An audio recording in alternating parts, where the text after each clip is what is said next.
আসসালামু আলাইকুম। আশা করি সবাই ভালো আছো। আমরা আখতারুজ্জামান ইলিয়াসের রেইনকোট গল্প দেখছিলাম। এর আগে আমরা মুক্তিবাহিনীর গেরিলা আক্রমণের ব্যাপারটি দেখেছি।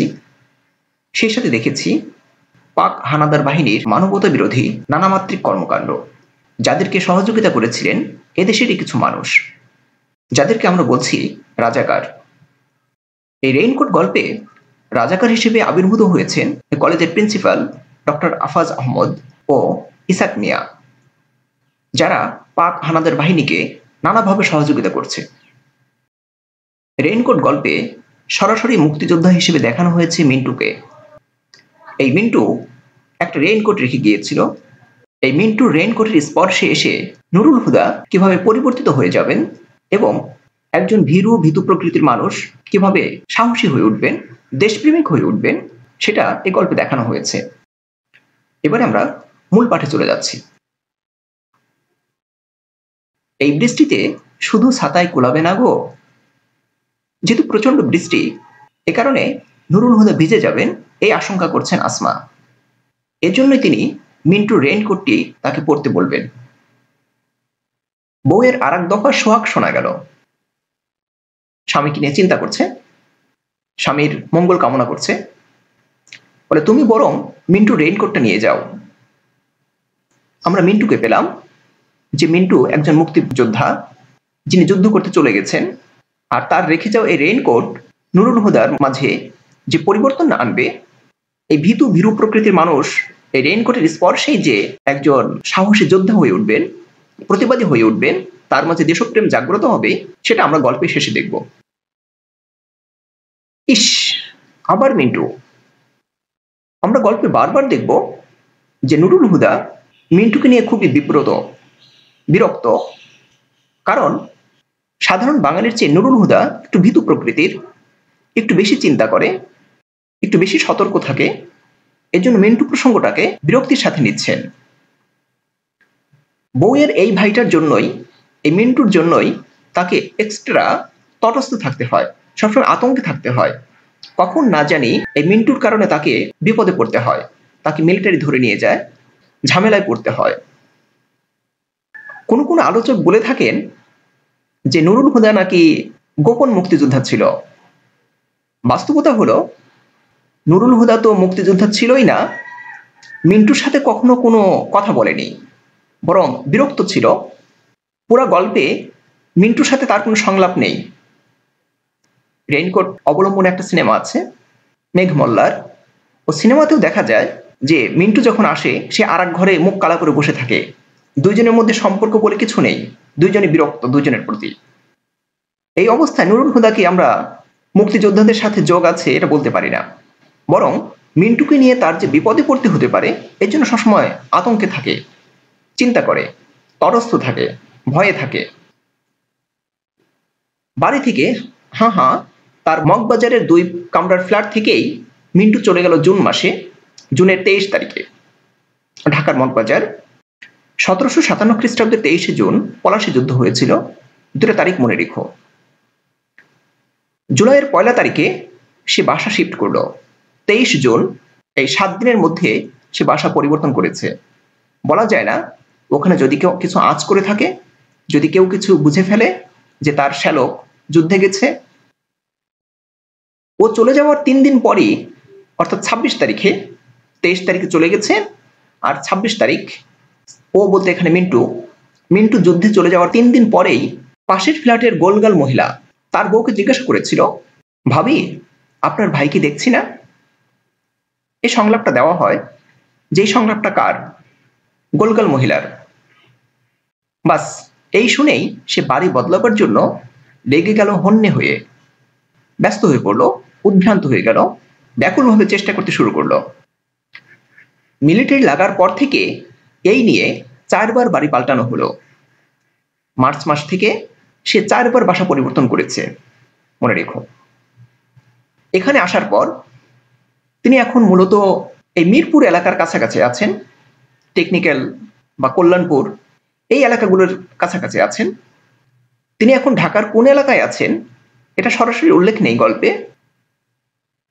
এখানে আসার পর নিচের তলার ভদ্রলোক একদিন বলছিল, আমার ভাইটাকে আর ঢাকায় রাখলাম না। ভদ্রলোকের উক্তি মনে রেখো, যে যুদ্ধ, চারিদিকে ধরপাকড়, গেরিলা হামলা, যে গোলমাল, বাড়ি পাঠিয়ে দিলাম, ঝামেলা মুক্ত করে দিলাম। শুনে বুকটা তার টিপ টিপ করছিল। এবার যদি তার শালার প্রসঙ্গ তোলে তো সে আবার কোথায় যাবে? সে তো ধরা পড়ে যাবে, বিপদে পড়ে যাবে। নিরাপত্তার জন্য সে এখানে এসেছে। কলেজ থেকে দূরে, আমরা লোকেশনটা ধরছি ঢাকা কলেজ, নিউ মার্কেটের খুব কাছাকাছি। তো নিউ মার্কেট থেকে মিরপুর বেশ দূরে। আমরা ধরে নিচ্ছি ঢাকা কলেজ থেকে মোটামুটি ৮-৯ কিলোমিটার দূরে তিনি আছেন। আত্মীয় স্বজন থেকে দূরে, কেউ যেন বুঝতে না পারে তার শ্যালক কোথায় গেছে, শ্যালকের প্রসঙ্গ যেন না ওঠে, এজন্য আত্মীয় স্বজন থেকেও তিনি দূরে আছেন। শহর থেকেও দূরেই বলা যায়। ব্যাপারটা হলো, ঢাকা শহর বলতে মূলত পুরান ঢাকাকে বোঝানো হয়। গুলশান বনানী যতই নাম করা হোক, গুলশান বনানী এগুলো 60-এর দশকে বাসযোগ্য হয়েছে। মূলত 1971 খ্রিস্টাব্দের পর থেকে ঢাকা শহর ঘনবসতিপূর্ণ হয়ে উঠেছে। এজন্য বলছেন শহর থেকে দূরেই বলা যায়। ঢাকা দক্ষিণ সিটি কর্পোরেশনের পুরন ঢাকা যেটা, সেটাই মূলত মূল শহর এখানে বলা হচ্ছে। আর শহর থেকে দূরে বলতে এই মিরপুর এলাকাটা, যে এলাকাটা নতুন, সে ভেবেছিল নতুন এলাকা, এখনো এই এলাকাগুলো বাসযোগ্য হয়ে ওঠেনি, কেবল বসতি শুরু হচ্ছে। নতুন এলাকা, পূব দিকে জানলা ধরে দাঁড়ালে চোখে পড়ে বিল আর ধান ক্ষেত। আমরা এর আগেই মিরপুর ব্রিজের কথা বলেছি, বা গাবতলী ব্রিজ। এই এলাকাটাতে এখনো এরকম দৃশ্যই দেখা যায়। তো প্রশ্ন মনে রেখো যে তার বাড়ি থেকে বিল আর ধান ক্ষেত দেখা যেত, কারণ ঢাকা শহর তখন এরকম ঘনবসতিপূর্ণ হয়ে ওঠেনি। তা কি বিপদ! এদিকে নাকি নৌকা করে চলে আসে স্টেনওয়ালা ছোকরার দল। এই ছোকরারা মূলত মুক্তিবাহিনী, স্টেন গান, মুক্তিবাহিনীর অস্ত্র। তারা নৌকায় করে এই তুরাগ নদী হয়ে চলে আসতো। এদিককার মানুষ চোখে খালি নৌকা দেখে, নৌকা ভরা অস্ত্র। এই অস্ত্রগুলো ভারত সহ বিভিন্ন মিত্র দেশ থেকে নদীপথে ঢাকা শহরে ঢুকতো, এজন্য নৌকা ভরা অস্ত্রের কথা বলা হচ্ছে। এর উপর বউ যদি মিন্টুর কথা তোলে, তো অস্ত্র ঢুকে পড়ে তার ঘরের মধ্যিখানে। এই অস্ত্র বলতে এই মুক্তিবাহিনীর অস্ত্র। ব্যাপারটা এমন, এক নৌকা অস্ত্র এসেছে, কিন্তু এই অস্ত্র রাখার কোনো জায়গা পাচ্ছে না। তো যদি জানাজানি হয় নুরুল হুদার শ্যালক তো একজন মুক্তিযোদ্ধা, তো এই অস্ত্রগুলো তখন এই মিন্টুর দাবি তুলে, যেহেতু তার শ্যালক আমাদেরই লোক, অর্থাৎ মুক্তিবাহিনীরই লোক, সেই দাবি থেকে নুরুল হুদার ঘরেই এই অস্ত্রগুলো রেখে দেবে, সেই প্রসঙ্গটা বলা হচ্ছে। এই অস্ত্র ঢুকে পড়ে কিন্তু মিলিটারির অস্ত্র না, বরং এই মুক্তিবাহিনীর অস্ত্র তার ঘরে রাখা হবে, অর্থাৎ তার বাসায় আস্তানা গাড়বে তারা। মিন্টু যে কোথায় গেছে তা সেও জানে, যুদ্ধে গেছে, তার বউও জানে। তারা দুজনেই এ বিষয়ে অবগত যে তারা যুদ্ধে গেছে। উচ্চ মাধ্যমিক শ্রেণীতে এই অংশটুকু কেটে দেওয়া হয়েছে।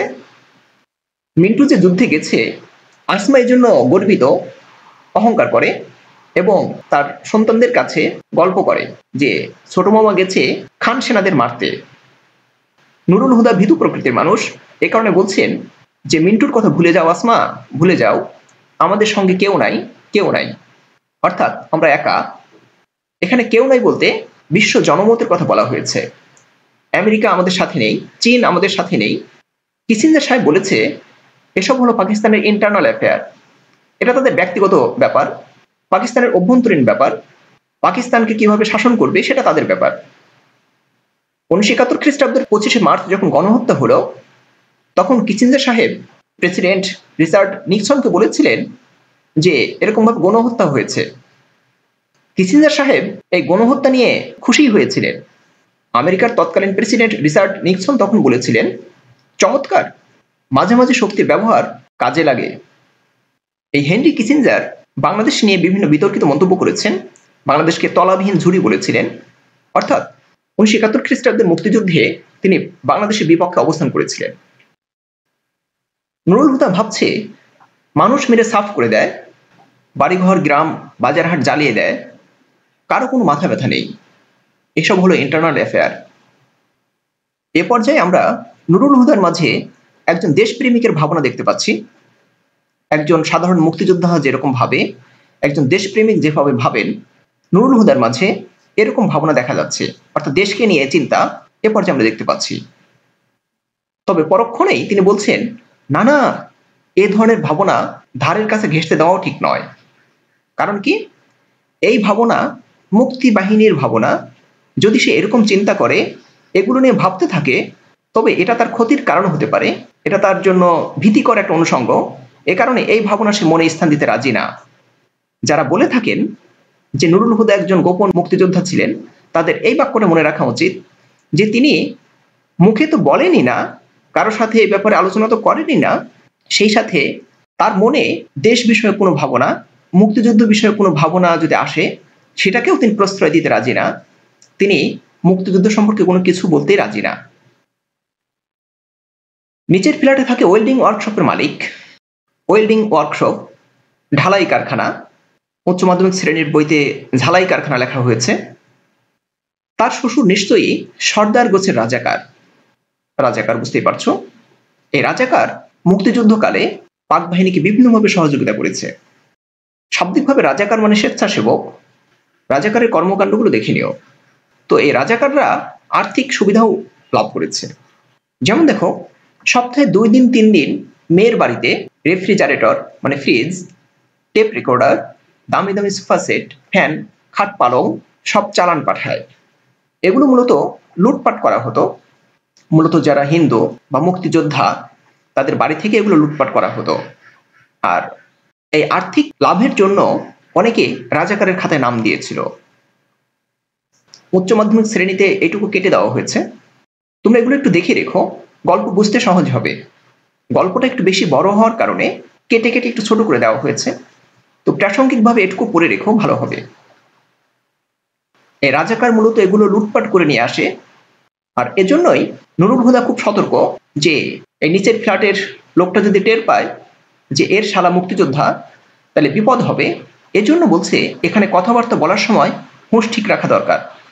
অনেক ভেবে চিন্তে কথা বলা দরকার, কেউ যেন না শুনে ফেলে, কারণ দেওয়ালেরও কান থাকে। আমরা আজকের মতো এখানে শেষ করলাম। কারো কোনো প্রশ্ন থাকলে বা আমার লেখায় বা বলায় কোনো ভুল থাকলে কমেন্ট বক্সে জানানোর অনুরোধ রইল। তোমরা সবাই ভালো থেকো। পাশে থাকার জন্য ধন্যবাদ ও শুভকামনা রইল।